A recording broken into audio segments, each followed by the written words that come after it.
Hey everyone, it's Apache here and welcome back to another episode of Vintage Story here on the Rusty Gears SMP server. Thank you very much for joining me today and continuing to show your support for the series. If you do enjoy this episode, please leave a like and a comment, and if you're new to the channel, don't forget to subscribe as well. So as you can see in that little time lapse there, I have done a huge amount of work in this place here. We've called it Earth, Wear and Fire. Bit of a take on an old band called Earth, Wind and Fire. So I thought that would be quite a cool little kind of jokey name. We've got a mailbox outside now, nothing in there. However, we are now fully ready to open this place. So let me just show you around this place quickly. We have got stuff all over the place. We've got crocks, we've got anvil molds, fire clay bricks, we've got planters and shingles, we've got mugs and jugs, we've got coin molds, checker molds, pickaxe, hammer, shovel, hoe, lamellay, more patterns with lines for bricklayers, long blade, prospecting pick and axes. We've got a load of crucibles, crocks and bowls up on the shelves. Over here we've got watering cans and bowls. We've got crucibles and ingots. We have got halb hammer moulds and flower pots, and we have got cooking pots and storage vessels. So that is all of the stock we have out. And while I've been actually filling this place up, Nathan and a couple of others have been in and just taking stuff off the shelves and paying for them as well. So we do actually have a nice stock of 9 rusty gears here. And we are going to put these directly to good use, because the one thing I have been lacking in this place is lighting.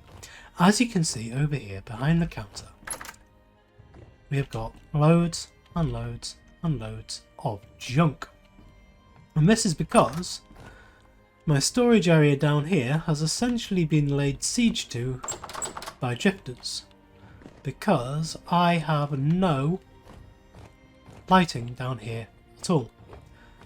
So when this place gets dark, rifts actually spawn in here, and this place just gets completely overrun, to the point I actually put a ladder up here to make it easier to put stuff in, and I couldn't actually... I had to block it off with chests because the drifters were just kept on trying to get to me. So I'm going to have to sort that out. So there's a few things we need to do today. We need to get all of this sorted so we can get some lights down here.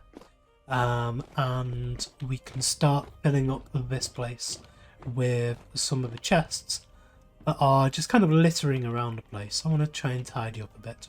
Make it like a nice experience for people coming in, rather than seeing all of this. And even upstairs I've had to put in this trapdoor here, because in this room as well there's no light and rifts were spawning up in here and in this room here. And we are being inundated with drifters. I am currently still on my Iron Man streak. I still have not died in this series yet, and I want to try and keep that going for as long as I can. It would be really nice to be able to see how far we can get. We're in episode 3 now, so we'll see where we get with that. I'm sure once we start getting mini games and stuff here on the server, then that will change very, very quickly. But in the meantime, let's see how far we can go. The pricing for this, I've put all items are 1 rusty gear per item slot. So we can see the different amounts on here. So 4 bowls in 1 item slot, 1 watering can in 1 item slot, that kind of thing. And then on these ones, I put unless price is given separately. So we've got ×2 here, because these only stack up to 1 once they are fired. I do have behind here a load of extra stock, some fired, some not. Which we'll be able to restock with once some of this leaves the shelves. I've also put a sign saying custom and bulk orders are available, speak to me for details. And we have a donations chest with candles, tin, dye, steel. You never know, someone might gift me some steel. Please, it'd be nice.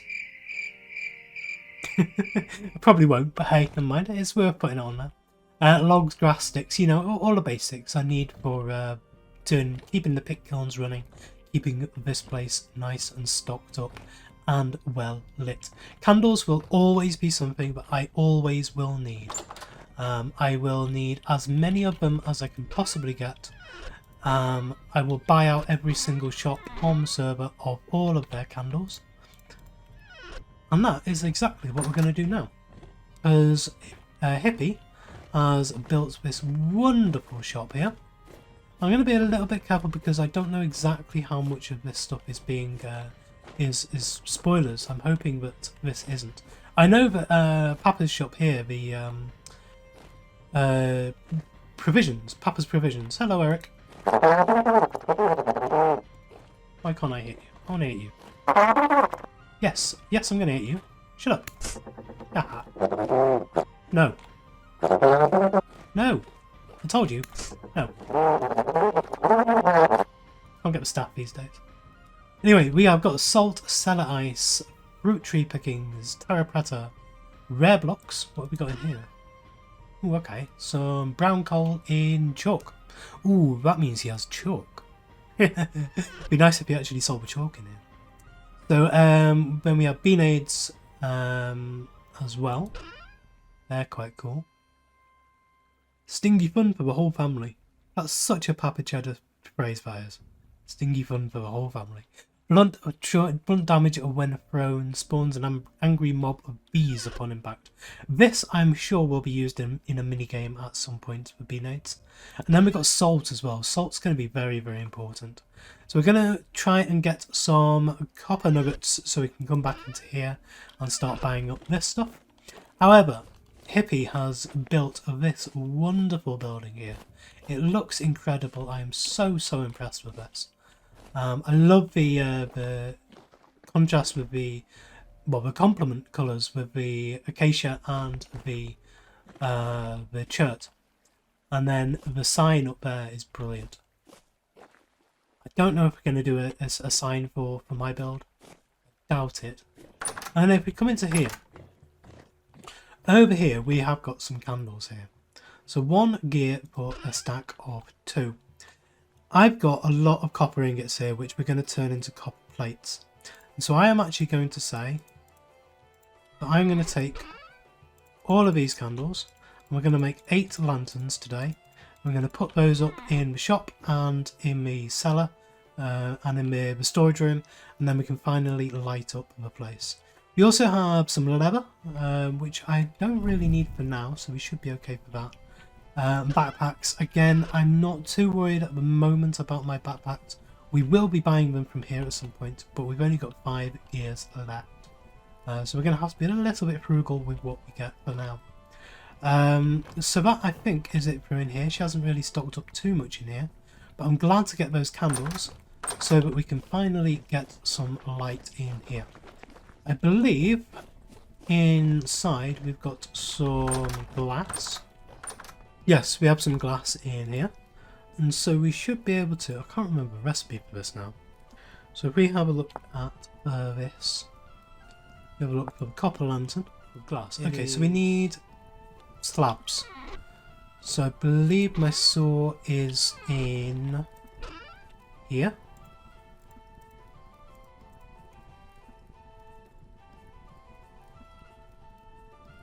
So we can get a load of glass slabs, and then we can make 3 lanterns to start with. We can say that 1 goes there, 1 goes there, and 1 goes there.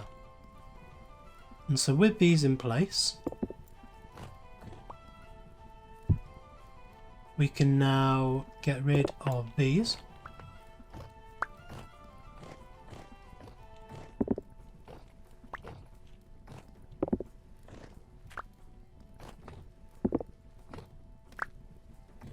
And then these brass torch holders can be placed in different areas. So 1, I think, should probably go in here.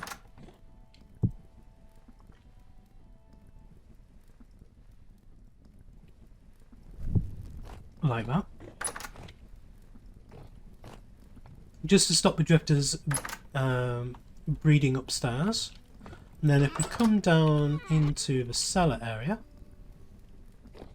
we can keep these doors closed for now. We can keep these doors closed for now. And then in here, we can say we want 1 there, one there, and one over here. And at least that'll give a little bit of light to this room. And then we're going to have, eventually we're going to have chandeliers coming down from ceilings here. We need, well, 1, 2, 3, 4, 5, 6 chandeliers in total. Which means we'll need like 42 candles just for that alone. So I'm making myself up some porridge here with some spelt. And while that is going on, I think I want to come back over to the thrifty hippie here. And Hippie has said that she is wanting some bushes. We've got some cranberry bushes here and some blueberry bushes.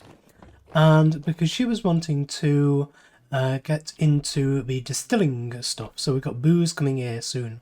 So this is all going to be full of brandy and cider, and I don't exactly know what types of alcohol are in the game at the moment, but that is going to be over on this side. And so she has asked for 20 blueberry bushes and cranberry bushes. That is what she is short on at the moment.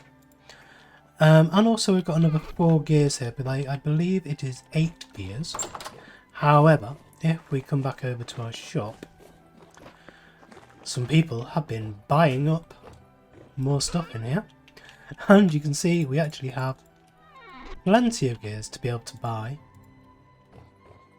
some new backpacks.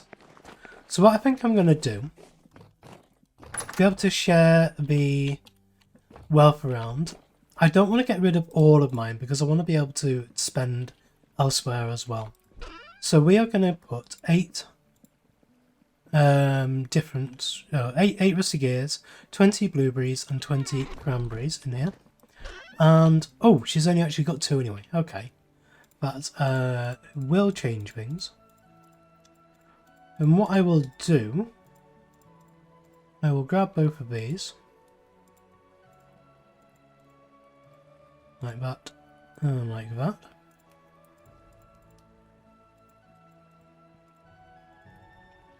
And then we will move the blueberry bushes from there and we'll add them as a donation instead.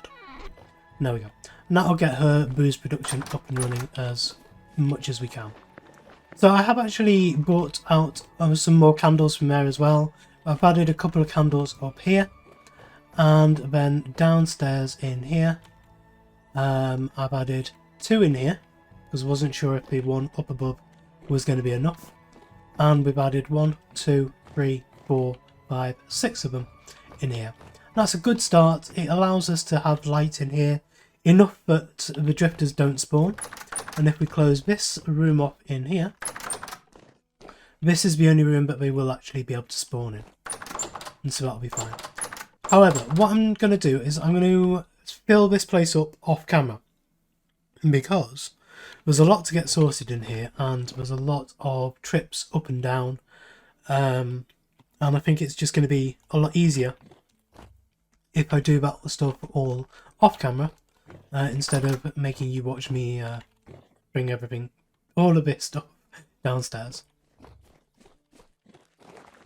And while we're shopping, I think we'll have a look in Papa's provisions and we will grab some salt. I've got some copper nuggets here, so we're going to grab 32 salt. No, we'll grab a whole stack of salt.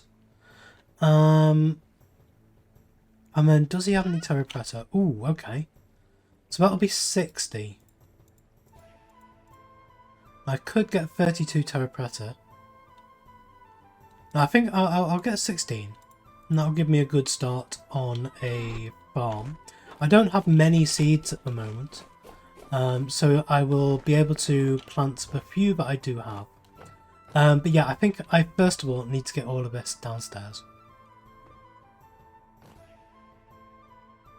So this is now much neater. I've moved everything else downstairs. I've kept these in for some spare supplies. So we've got our unfired stuff in here. And we've got our fired stuff in here. And then if we head downstairs, you'll be able to see that in here, I've moved stuff around just slightly with the bars across just to mirror it from this side. And I've put in some of the extra chests and I've started labelling some of them. However, this is all just random stuff in all of these bottom ones. So yeah, there's a lot to sort out in here, and that will be done as an ongoing project basically. I wanted to show you both something which I've found which is really quite interesting with the cellars.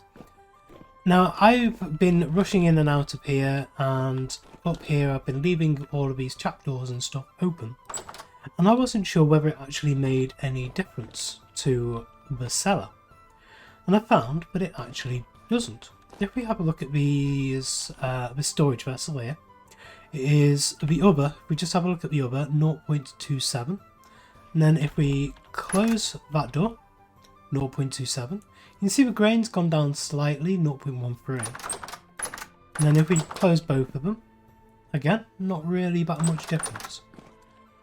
Again, if we open this one, 0.28, okay, there's a slight change, but not much at all. Now, if we remove this door, just that one, look, 0.93. So just having the doors open gives a huge amount of reduction to the storage one. A huge increase to the storage reduction to the time, you know what I mean. And then again, if we take that off there, we can see 0.93 again. So it's actually the fact that the trapdoors are there rather than the fact that they are open or closed, which makes the real difference. If I have that one button back on now, 0.27. So while it does make a very, very small difference to have these doors closed, I can afford to leave them open pretty much all the time, which is really nice because then I can just kind of run in here, up and down the ladders, and not have to really worry too much about it. And then I can just close this one over so I don't fall down the hole. Now, of course, as you will have seen in my inventory, we do actually have a temporal gear from one of the drifters, from the hundreds of drifters we've actually killed so far already. So I think I am going to place that down here in my cellar, and then I will have food immediately, and then I will have a go box placed in here. Probably these 6 chests here will be my go boxes. That's probably what they will end up as. So I think we're probably best off as well having it right down at the bottom of this ladder, so that we're not going to be in the way of anything. We can go straight up, we can grab stuff, we can go straight into there, and we can go straight into here. I think this is the best place for it. So, there we go. Now, when we die, we will end up back here. However, I'm not really planning on dying for a while quite yet.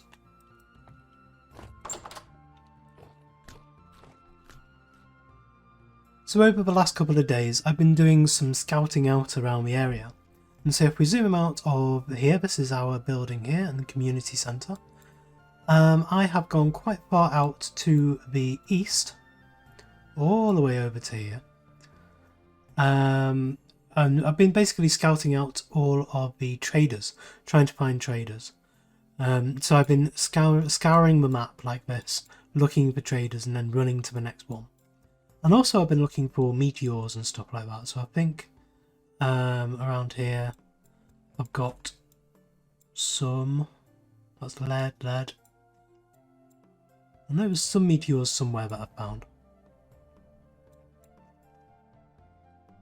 Just here, there you go. So there's meteors around the place as well.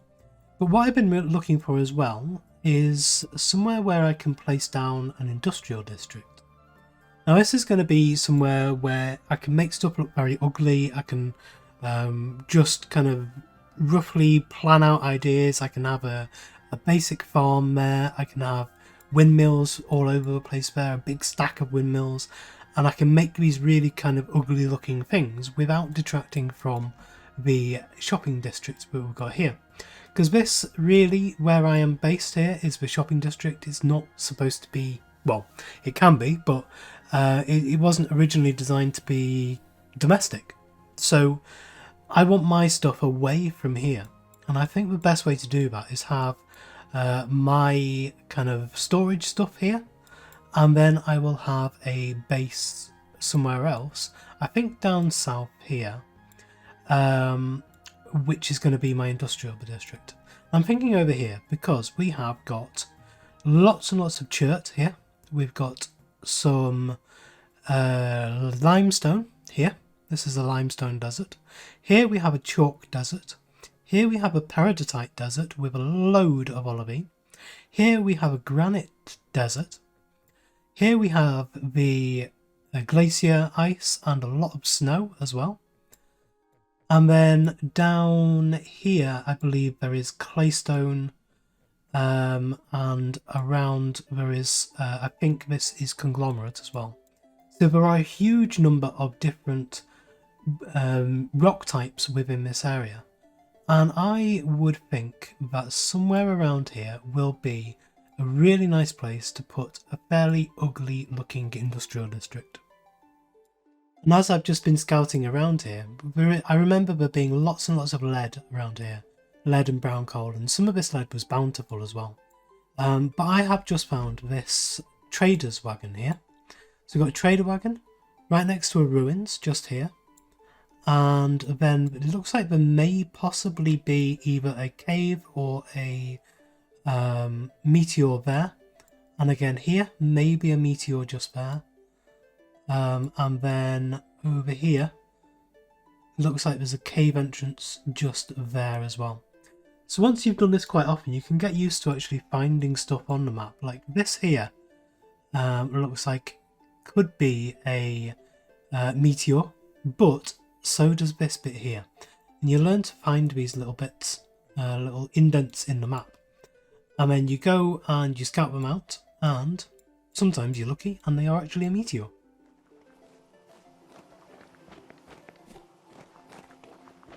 So we're going to head off on a bit of an adventure down south. I do want to show you Hippies Base. We'll be going past it now. This is what she's been doing. If you haven't followed her, if you're not subscribed to her on YouTube, head over to her channel. The link is down in the description below. Because what she's done with this mountain is quite spectacular. And inside this is largely hollowed out. And she's created lots and lots of little stuff inside, which is really, really cool. So head over there, tell her that Apache sent you, and I'm sure she will look after you very, very well. Anyway, we are going to head off down past Hippies and all the way down south. And I think while we are heading out, I want to have a chat to you. I want to say thank you to so many new people who have joined the channel over the last couple of episodes, just since this has started. It's so nice to see so many new faces here on the channel. So many new voices in the comments as well, so thank you very much for that. It's always very, very welcome. I'm always really interested in hearing your thoughts, and so I wanted to give you a bit of an introduction about who I am and what I do here and why I play like I do. Because I know that compared to a lot of the other vintage story players, I play very, very fast, and I have these big ideas about what I want to build and what I want to do.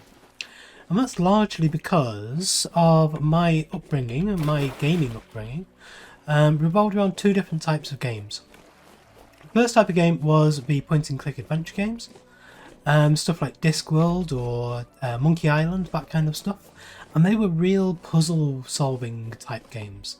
They were all about trying to find new ways, or the kind of the ways of solving stuff, solving these problems, which require lots of lateral thinking, thinking about things in ways that you never really would before. You have a lot of different items and you have to combine all these items together to be able to produce new items and then give those new items to people. And it's a whole thing. If you've ever played a point and click adventure game, you know exactly what I mean. And if you haven't, make sure you play something like Monkey Island or Discworld, some of the really, really fun ones like that. And you'll get the idea about what I mean. And the second type of game is real-time strategy, RTS games. Mainly Red Alert 2. Command & Conquer Red Alert 2 was my go-to. It was like my favourite for many, many, many years. Around our friendship group, we used to have these big tournaments, big, like, massive eight-person tournaments. And this was like in the early 2000s, where it wasn't really that difficult. It really wasn't that easy. It was a lot more difficult to do that kind of thing than it is now. So we'd all take our laptops around to our mates' houses, and we'd all sit on sofas and actually play a LAN game, a network game of oh wow, hello, of Red Alert 2, and that taught me. Let me just have a look.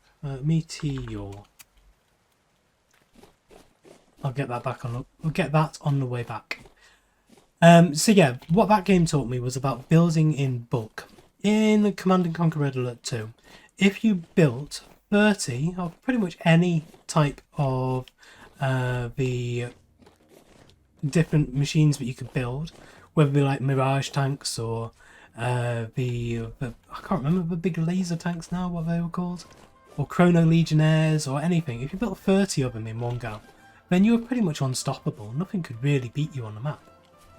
And so I brought those two kind of elements into Vintage Story and into Minecraft as well when I played that, in which I will try to build in bulk. So I'll try to gather up resources in bulk, and then I will build in quite a modular way so that I can fit all these pieces together in like a jigsaw puzzle type fashion.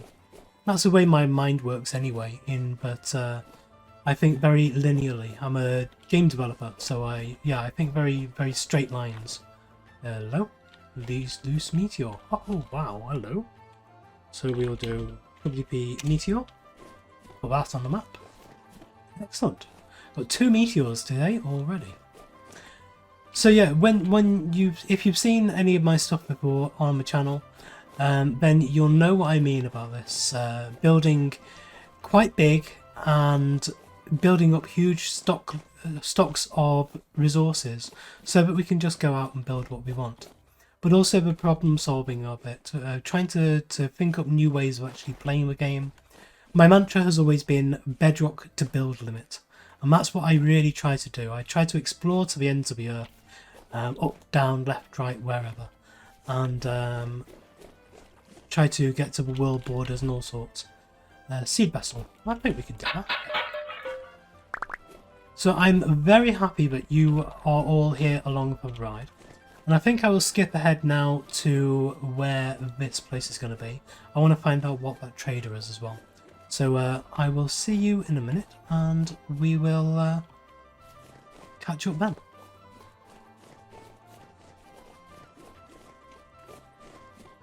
And so here we are. This is the trader wagon that we were looking at on the map. So let's go and find out what this is.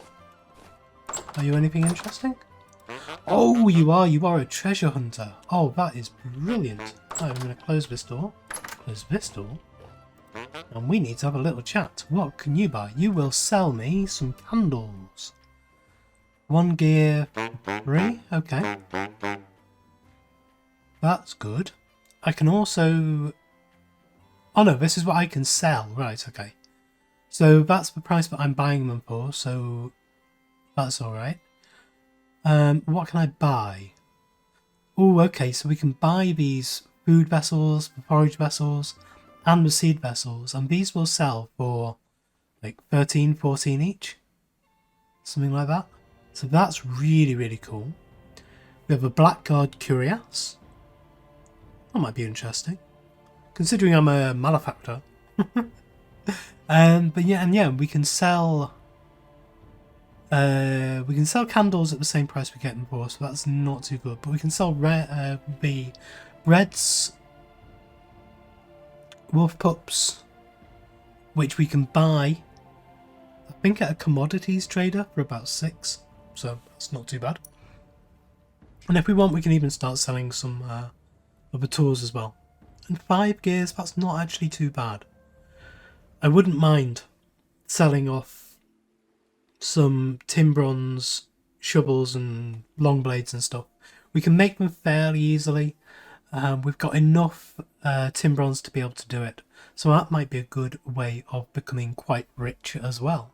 So, yes, this is definitely where we're going to set up. It is getting dark now as well. So I think I am going to let the night time wear away. And then next episode, I think we are going to set up a nice little industrial district somewhere around here. Get set up.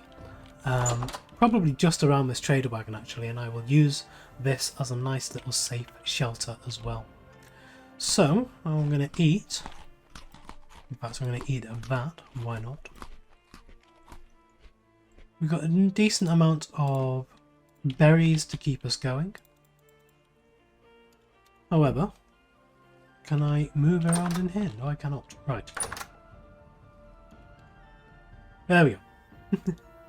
I am going to leave this episode up here. It's not been too much of a fruitful episode. We haven't really done too much, but I have spent so much time this week getting all of that stock ready that the time for actually producing an episode has kind of run out on me. I just want to get something out here because we've got a lot to carry on to, and this episode's just been kind of sticking around. So now we've got to this point and we've found a treasure hunter, which is brilliant. We'll be able to kind of race ahead from here. So thank you very much for joining me today. If you did enjoy this episode, please leave a like, comment and subscribe on the video and to the channel, and I will see you next time.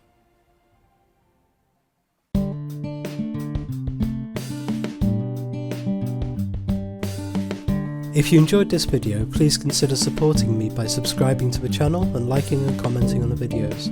Thanks. See you next time.